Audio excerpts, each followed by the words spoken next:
ಬೆಸ್ಕಾಂನಲ್ಲಿ ಶೇಕಡ 10 ಇನ್ ಸರ್ವಿಸ್ ನೇರ ನೇಮಕಾತಿ ಕೋಟಾದಡಿ ಕಿರಿಯ ಅಭಿಯಂತರ ಹುದ್ದೆಗೆ ಅರ್ಜಿ ಸಲ್ಲಿಸಿರುವ ಕೆಲವು ಅಭ್ಯರ್ಥಿಗಳು ನಿಯಮಬಾಹಿರವಾಗಿ ಡಿಪ್ಲೊಮೊ ವಿದ್ಯಾರ್ಹತೆ ಪಡೆದಿದ್ದಾರೆ ಎಂಬ ಆರೋಪ ಕೇಳಿಬಂದಿದೆ. ಚಿಕ್ಕಬಳ್ಳಾಪುರ, ಕೋಲಾರ, ಚಿಂತಾಮಣಿ, ಕೆಜಿಎಫ್ ಸೇರಿದಂತೆ ಬೆಂಗಳೂರು ವಿದ್ಯುತ್ ಕಂಪನಿ ಹಾಗೂ ಅಲ್ಲಿ ಕಾರ್ಯನಿರ್ವಹಿಸ್ತಾ ಇರುವಂತಹ ಕೆಲವು ಸಿಬ್ಬಂದಿಗೆ ಬೆಂಗಳೂರಿನ ನಾಡಗಿರ್ ಸಂಜೆ ಕಾಲೇಜಿನಲ್ಲಿ ಡಿಪ್ಲೊಮೊ ವ್ಯಾಸಂಗ ಮಾಡೋದಕ್ಕೆ ಬೆಂಗಳೂರು ವಿದ್ಯುತ್ ಕಂಪನಿಯಿಂದ ನಿಯಮಬಾಹಿರವಾಗಿ ನಿರಪೇಕ್ಷಣಾ ಪತ್ರ ನೀಡಲಾಗಿದೆ ಅನ್ನುವಂಥ ಆರೋಪ ಕೇಳಿಬಂದಿದೆ. ಈ ಮೂಲಕ ಅವರು ಡಿಪ್ಲೊಮೊ ವಿದ್ಯಾರ್ಹತೆಯನ್ನು ಪಡೆದು ಜೆಇ ಹುದ್ದೆಗೆ ಅರ್ಜಿ ಸಲ್ಲಿಸಿದ್ದಾರೆ ಅಂತ ಹೇಳಲಾಗ್ತಾ ಇದೆ.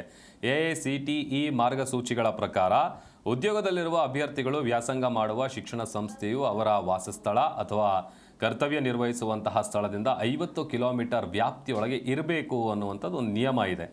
ಜೊತೆಗೆ ಸರ್ಕಾರಿ ಅಥವಾ ನಿಗಮ ಮಂಡಳಿ ನೌಕರರು ತಮ್ಮ ಕರ್ತವ್ಯ ಕೇಂದ್ರದಲ್ಲೇ ವಾಸಿಸಬೇಕು ಎಂಬ ನಿಯಮವು ಜಾರಿಯಲ್ಲಿದೆ ಅಂತ ಹೇಳಲಾಗಿದೆ.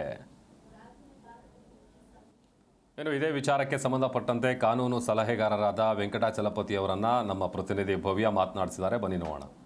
ಇಂಧನ ಇಲಾಖೆ ನಿಮ್ಮ ಸಮಸ್ಯೆಗೆ ರೆಸ್ಪಾನ್ಸ್ ಕೊಡ್ತಿಲ್ವಾ? ಮೇಡಮ್, ಇಲ್ಲಿ ಏನಾಗಿದೆ ಅಂತಂದರೆ ಬೆಸ್ಕಾಂ ಇಲಾಖೆಯಲ್ಲಿ 10% ಇನ್ ಸರ್ವಿಸ್ ಕೋಟಾ ಅಂತ ಇದೆ. ಯಾವ ಉದ್ದೇಶಕ್ಕೆ ಯಾವಾಗ ಮಾಡಿದರು ಅಂತ ನಮಗೂ ಗೊತ್ತಿಲ್ಲ. ಇಲ್ಲಿ ಏನಾಗಿದೆ, ಒಬ್ಬರು ಲೈನ್ಮೆನ್ ಆಗಿ ಜಾಯ್ನ್ ಆಗ್ತಾರೆ ಅಥವಾ JLM ಆಗಿ ಜಾಯ್ನ್ ಆಗ್ತಾರೆ. ಅವರು 10th ಪಾಸ್ ಮಾಡಿರ್ತಾರೆ, ಹೆಂಗೋ ಮಾಡ್ಕೊಂಡು ಬಂದುಬಿಟ್ಟಿರ್ತಾರೆ.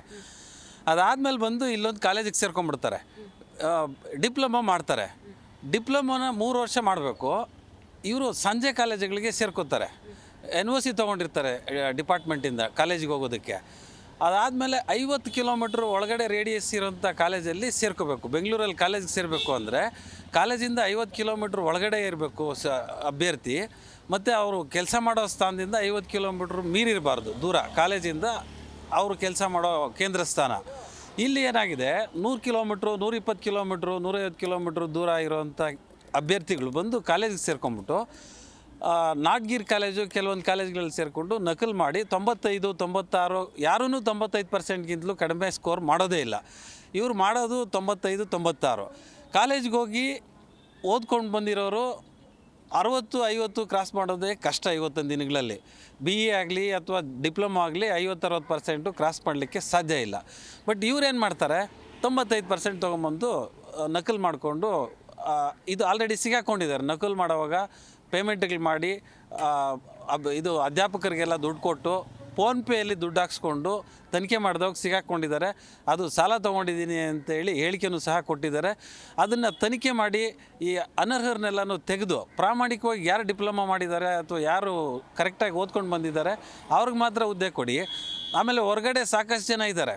ನೀವು 10% ಅಂತೇಳಿ ಇಲ್ಲೇ ಒಳಗಡೆ ಅವ್ರನ್ನೇ ಅಡ್ಜಸ್ಟ್ಮೆಂಟ್, ನಿಮ್ಮಷ್ಟಕ್ಕೆ ನೀವೇನೇ ಅಡ್ಜಸ್ಟ್ಮೆಂಟ್ ಮಾಡಿಕೊಂಡು ಅವ್ರನ್ನ ಜೆಇಗಳು ಮಾಡಿಬಿಟ್ರೆ ಡಿಪ್ಲೊಮಾ ಮಾಡ್ಕೊಂಡು ಕಾಯ್ತಾ ಇರೋರು ಅವ್ರು ಹಂಗೆ ಸಾಯ್ಬೇಕಾ ಅನ್ನೋದು ನಮ್ಮ ಪ್ರಶ್ನೆ ಮೇಡಮ್. ಸರಿ, ಈಗ ಕರ್ನಾಟಕ ರಾಜ್ಯ ಸರ್ಕಾರದಲ್ಲಿ ಎಲ್ಲ ಭ್ರಷ್ಟತೆ ಆಗ್ತಾ ಇದೆ. ಈಗ ನೀವು KPSC ಹಾಗೆ ನೋಡಿರ್ಬೋದು, ಪ್ರತಿಯೊಂದು ಕೂಡ ನಿಮ್ಮಲ್ಲೂ ಕೂಡ ಈಗ ಆಗ್ತಿದೆ. ಅಂದರೆ ಇದನ್ನು ಗಮನ ಹರಿಸುವಂತಹ CM ಆಗಿರ್ಬೋದು, ಸಚಿವರು ಏನು ಮಾಡ್ತಾ ಇದ್ದಾರೆ ಮೇಡಮ್? ನಾವು ಅವ್ರ ಗಮನಕ್ಕೆ ಈಗಾಗಲೇ ತಂದಿದ್ದೀವಿ, ಇಮೇಲ್ ಸಹ ಬರೆದಿದ್ದೀವಿ. ಸೋಮವಾರನೇ ನಮಗೆ ACS ಆಫೀಸಿಂದ ಗೌರಗುಪ್ತ ಸಾಹೇಬ್ರ ಕಡೆಯಿಂದ ಮಾಹಿತಿ ಬಂದಿದೆ, ನಾವು ಇದನ್ನು ಪರಿಶೀಲನೆ ಮಾಡ್ತೀವಿ ಅಂತ. ಆದರೆ ಈ ಅಧಿಸೂಚನೆನ ಇಂತೆ ತಗೊಳ್ಳೋ ತನಕ ನಾವು ಯಾವುದೇ ಕಾರಣಕ್ಕೂ ಬಿಡಲ್ಲ, ಉಗ್ರವಾದ ಹೋರಾಟ ಮಾಡ್ತೀವಿ. ಪ್ರಾಮಾಣಿಕರಿಗೆ ಕೆಲಸ ಸಿಕ್ಕಲಿ, ಹೊರಗಡೆ ಇರೋವಂಥವ್ರನ್ನ ಕೆಲಸಕ್ಕೆ ತೊಗೊಳ್ಳಿ. ಅನರ್ಹರನ್ನ ಇನ್ ಸರ್ವಿಸ್ ಕೋಟಾ ಅಂತ ಹೇಳಿ MD ಮತ್ತು ಇತರೆ ಅಧಿಕಾರಿಗಳು ಶಾಮೀಲಾಗಿ ಈ ನೇಮಕಾತಿನ ತರಾತುರಿಯಲ್ಲಿ ಕೇವಲ 12 ದಿನ ಕಾಲಾವಕಾಶ ಕೊಟ್ಟಿದ್ದಾರೆ ಅರ್ಜಿ ಹಾಕಲಿಕ್ಕೆ. ಏನು ಅಂತಂದರೆ ಅವ್ರಿಗೆ ಬೇಕಾಗಿರೋರು ಒಳಗಡೆ ಬಂದುಬಿಡಬೇಕು, ಬೇರೆಯವರು ಎಲ್ಲಾದರೂ ಸಾಯಲಿ, ಅದು ಸಮುಚಿತ ಮಾರ್ಗದಿಂದ ಕಳಿಸಿ ಅಂತ ಹೇಳ್ತಾರೆ. ನೇರವಾಗಿ ಅರ್ಜಿ ಹಾಕೋಕ್ಕೂ ಅವಕಾಶ ಇಲ್ಲ ಇಲ್ಲಿ. ಇವ್ರೇನು ಮಾಡ್ತಾರೆ, ತೊಗೊಂಡು ಬರೋದು ಎ ಕೊಡಬೇಕು, ಎಯಿಂದ AW ಇಂದ ಇಯಿಂದ SC, SC ಇಂದ CE ಆದಮೇಲೆ MD ಆಫೀಸಿಗೆ ಜನರಲ್ ಮ್ಯಾನೇಜರ್ಗೆ ಬರಬೇಕು. 10 ದಿನದಲ್ಲಿ ಇದೆಲ್ಲ ಮಾಡೋಕ್ಕಾಗುತ್ತಾ? ಯಾರೋ ಒಬ್ಬ ಅಧಿಕಾರಿ ರಜೆ ಹಾಕಿದ್ರು ಅಂದರೆ ಅಲ್ಲಿಗೆ ಮುಗೀತು ಇವ್ರ ಆಟ. ಇವರು ಎಲಿಜಿಬಲ್ಲೇ ಇರೋಲ್ಲ. ಬೇಕಾದವ್ರನ್ನ ತೊಗೊಳೋದಕ್ಕೆ, ಪರ್ಸೆಂಟೇಜ್ ಇರೋರನ್ನ ಪಕ್ಕಕ್ಕೆ ತಳ್ಳೋಕ್ಕೆ ಮಾಡ್ತಾ ಇರೋಂಥ ಹುನ್ನಾರ ಅಂತ ಹೇಳಕ್ಕೆ ಇಷ್ಟಪಡ್ತೀನಿ. ನೋಡಿದ್ರಲ್ಲ, ಈಗಾಗಲೇ ನಮ್ಮ ಕರ್ನಾಟಕ ಸರ್ಕಾರ ಏನು ಮಾಡ್ತಿದೆ ಅನ್ನೋ ಪ್ರಶ್ನೆ ಕೂಡ ಇಲ್ಲಿ ಉದ್ಭವ ಆಗುತ್ತೆ. ಯಾಕಂದರೆ ಎಲ್ಲ ನೋಡಿದರೂ ಕೂಡ ಭ್ರಷ್ಟಾಚಾರ ತಾಂಡವವಾಡ್ತಾ ಇದೆ. ಇನ್ನಾದರೂ ಇವರ ಬಗ್ಗೆ ಸರ್ಕಾರ ಕ್ರಮವನ್ನು ಕೈಗೊಳ್ಳಬೇಕಾಗುತ್ತೆ. ಬೆಂಗಳೂರಿಂದ ಕ್ಯಾಮ್ರಾ ಪರ್ಸನ್ SS ಜೊತೆ ಭವ್ಯ, ಸುನಿಲ್, ಜಿ ಕನ್ನಡ ನ್ಯೂಸ್.